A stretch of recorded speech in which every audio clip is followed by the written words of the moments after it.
অনেকদিন পর নিজেকে নিয়ে কিছু কথা লিখলাম। ধ্বংসের দিকে তাকিয়ে মুচকি হাসি দেওয়া অদ্ভুত মানুষ আমি। হয়তো আমি পাগল, হয়তো অনুভূতির ভিতরে কোনো এক গভীর অতল দুঃখ বাসা বেঁধেছে। তবুও নিজেকে জোর করে হাসাতে শিখে গেছি। যেদিন ভেতরটা একবারে ভেঙে গিয়েছিল, সেদিনও বাইরে থেকে এক চিলতে হাসি মুখে নিয়ে সবার সামনে দাঁড়িয়েছিলাম। কষ্টগুলোকে আমি বন্ধু বানিয়েছি, একাকিত্বকে আপন করে নিয়েছি।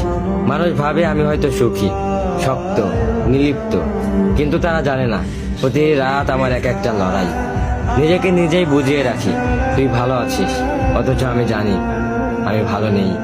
ভেঙে যাচ্ছি প্রতিদিন একটু একটু করে, আর এই ধ্বংস হওয়াটাকে যেন ভালোবেসে ফেলেছি। আমি সেই মানুষ যে হার মানার আগে হাসে, কারণ জানি কান্না দেখিয়ে লাভ নেই। পৃথিবী শুধু শক্তদের মনে রাখে, দুর্বলদের নয়।